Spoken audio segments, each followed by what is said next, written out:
نحمده ونصلي على رسوله الكريم وعلى آله وأصحابه أجمعين أما بعد فأعوذ بالله من الشيطان الرجيم بسم الله الرحمن الرحيم قال الله تعالى في القرآن المجيد والفرقان الحميد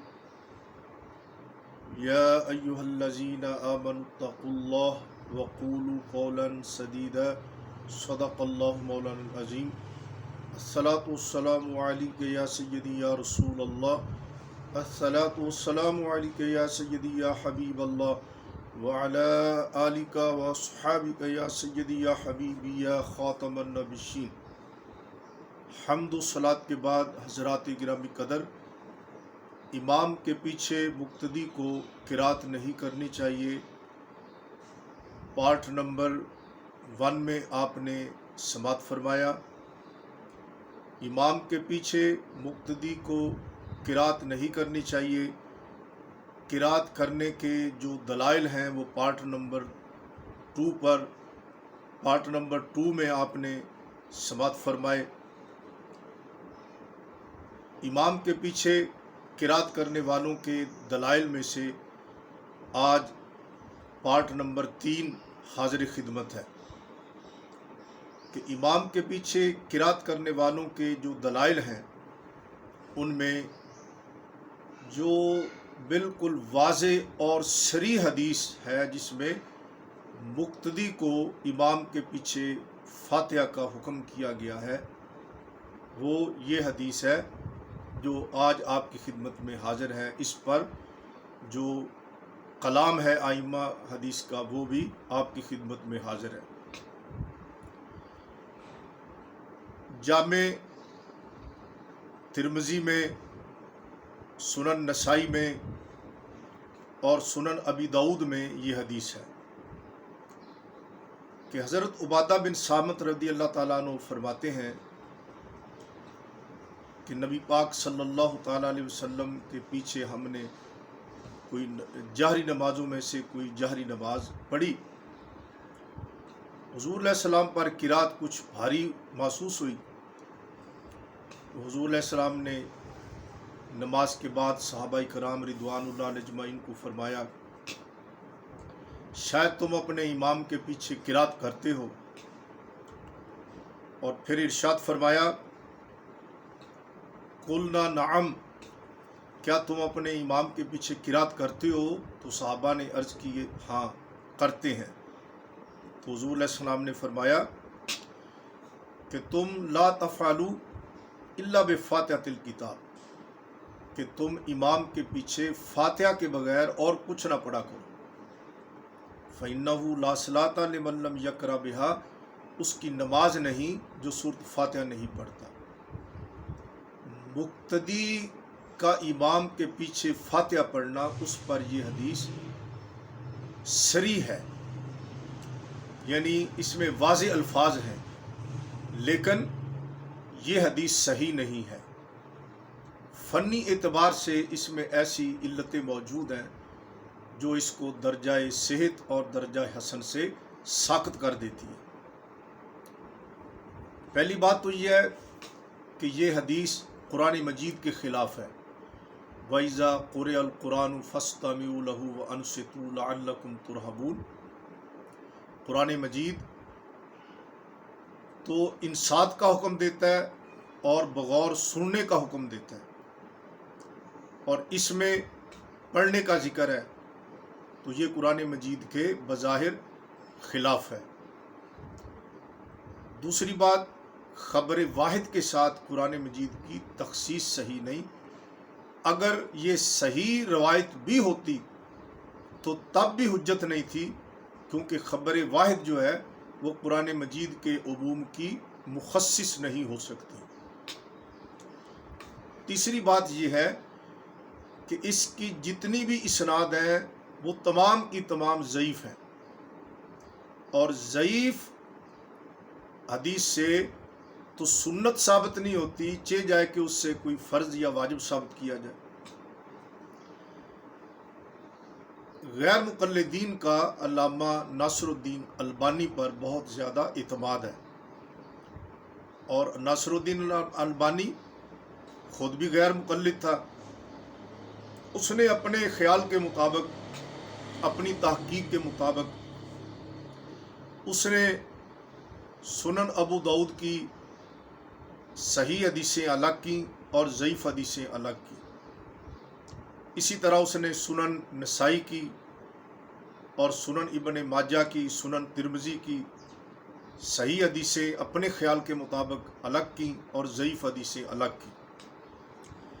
یہ جو حدیث عبادہ بن صامت رضی اللہ تعالی عنہ ہے، جس کو غیر مقلدین بطور دلیل پیش کرتے ہیں کہ مقتدی کو امام کے پیچھے ضرور یقینی طور پر فاتحہ پڑھنی چاہیے، اور اگر نہیں پڑھے گا تو اس کی نماز نہیں ہوگی۔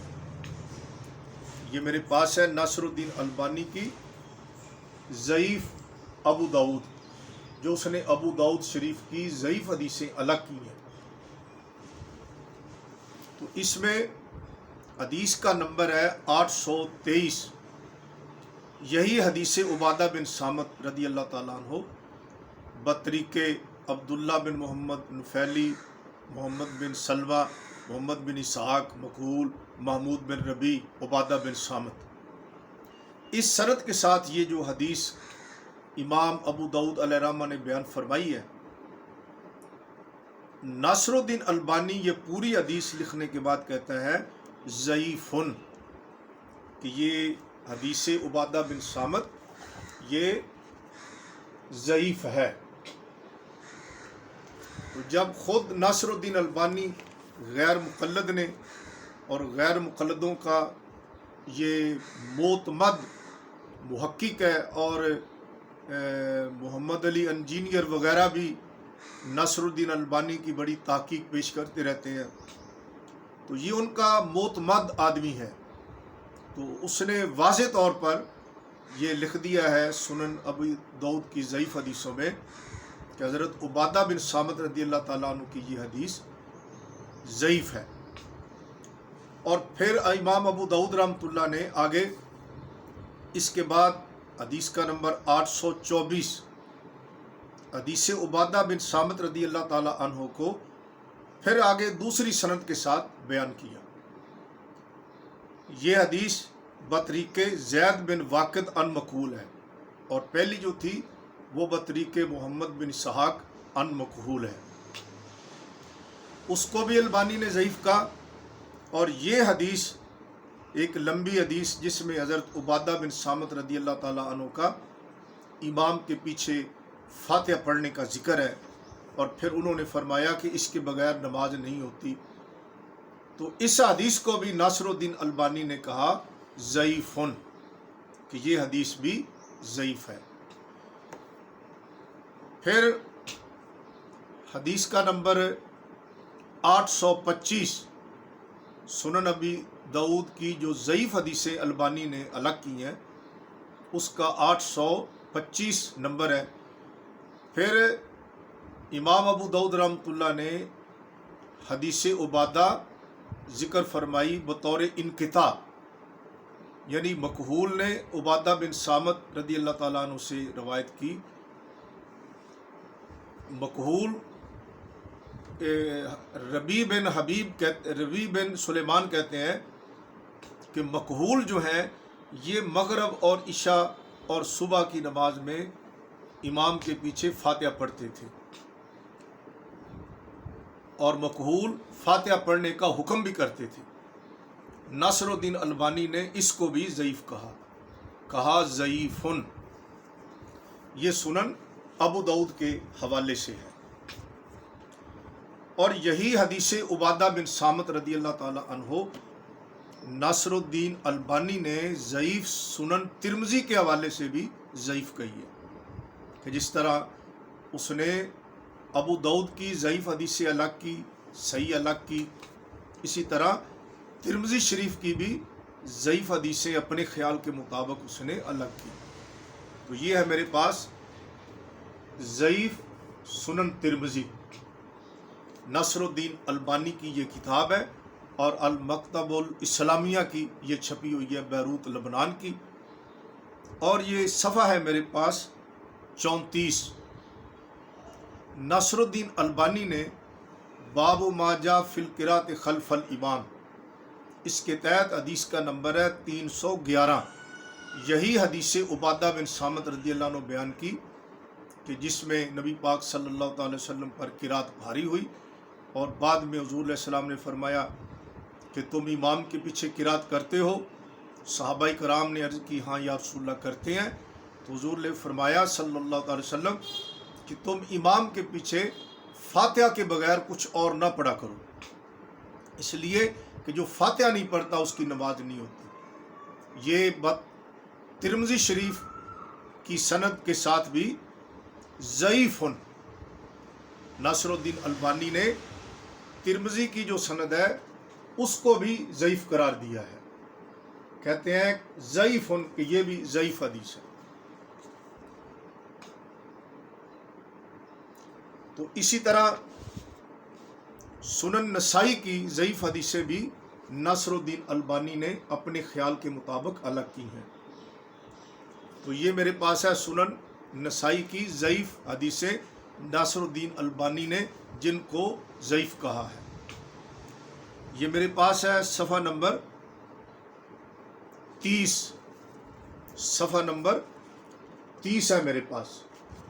اور ناصر الدین البانی غیر مقلد اور غیر مقلدین کا معتمد علیہ اور ان کا محقق الاثر، وہ سنن نسائی میں جو حدیث ہے حضرت عبادہ بن صامت رضی اللہ تعالی عنہ کی کہ جس میں نبی پاک علیہ السلام پر قرات بھاری ہوئی، بعد میں حضور علیہ السلام نے فرمایا تم امام کے پیچھے پڑھتے ہو؟ عرض کی گئی یا رسول اللہ ہاں پڑھتے ہیں۔ تو حضور علیہ السلام نے فرمایا کہ تم امام کے پیچھے فاتحہ پڑھا کرو، اس کے بغیر اور کچھ نہ پڑھا کرو۔ ناصر الدین البانی سنن نسائی کی حدیث کو بھی ضعیف کہتے ہیں ضعیفن، ہاں جی ضعیفن، یہ دیکھو ضعیفن۔ اب ناصر الدین البانی غیر مقلد محقق نے ترمذی میں جو حدیث ہے اس کو بھی ضعیف کہا، سنن ابی داؤد میں جو حدیث ہے اس کو بھی ضعیف کہا، اور سنن ابی داؤد میں، نسائی میں، ترمذی میں جو حدیث عبادہ بن صامت ہے رضی اللہ تعالیٰ عنہ، ناصر الدین البانی نے تینوں میں اس حدیث کو ضعیف کہا۔ اور ناصر الدین البانی کا اس حدیث کو ضعیف قرار دینا یہ بالکل جائز ہے اور درست ہے، اس لیے کہ اس کی کوئی سند بھی ایسی نہیں جو جرح سے خالی ہو، اور اصول حدیث کی روشنی میں اور اسماء الرجال کی روشنی میں یہ حدیث بالکل درجہ صحت اور حسن سے ساقط ہے۔ اس کی کوئی سند بھی ایسی نہیں جس میں ایسے راوی نہ ہوں کہ جن میں جرح مفسر موجود نہ ہو۔ تو ناصر الدین البانی کا ان روایات کو ضعیف قرار دینا یہ بالکل جائز اور بالکل درست ہے۔ تو یہ جو قرات خلف الامام کے قائلین جو ہیں ان کے دلائل میں سے یہ ایک حدیث ہے جو بالکل اپنے مطلب میں صریح اور واضح تھی، لیکن افسوس یہ ہے کہ یہ بالکل ضعیف روایت ہے اور صحیح نہیں ہے بلکہ حسن بھی نہیں ہے، اور اس کے روات پر اگر میں تفصیلی کلام کروں تو اس کے لیے بہت سا وقت درکار ہے۔ مثلا ایک سند میں محمد بن اسحاق بن یسار ہے، میزان الاعتدال میں زابی نے، ابن حجر اسقلانی نے تہذیب التہذیب میں وغیرہ اس پہ بڑا مفصل کلام کیا، اور ایسی جروحات اس پر نقل کی ہیں کہ جو اس کو درجہ صحت سے ساقط کر دیتے ہیں۔ اور ایک سند میں نافع ہے، اس کو ائمہ نے مجہول قرار دیا ہے، ایک سند میں مقبول ہے، وہ مدلس ہے اور کثیر الارسال ہے، اور ایک سند میں زید بن واقد ہے، اس پر بھی کثیر کلام ہے، وہ علی حاذ القیاس۔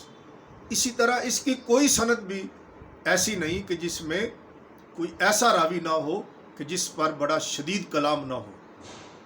تو اس لیے ناصر الدین البانی غیر مقلد محقق نے ان تمام روایات کو ضعیف قرار دیا ہے۔ تو ضعیف حدیث سے تو سنت بھی ثابت نہیں ہو سکتی، چہ جائے کہ اس سے کوئی واجب یا فرض ثابت کرے۔ تو یہ غیر مقلدین کے دلائل میں سے بڑی ایک خاص دلیل تھی جس پر مختصراً کلام میں نے کر دی ہے۔ اگر ضرورت پڑی تو انشاءاللہ تعالی مفصل کلام بھی آ سکتا ہے۔